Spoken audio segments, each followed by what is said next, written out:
So in this video I'll be demonstrating a dipping process. So I'm dipping this widget, and so it's would be dipping this widget in a liquid. And so you can see it moved down, now it's moving back and forth to get a nice conformal dip. Brings it back up,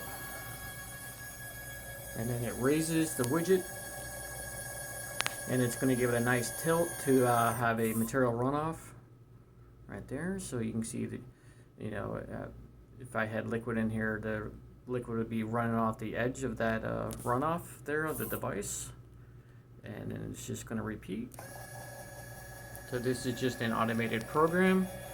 I have included a touch screen and joystick for manual control, which I'm currently working on, but for right now it's just an automated program that's just dipping a widget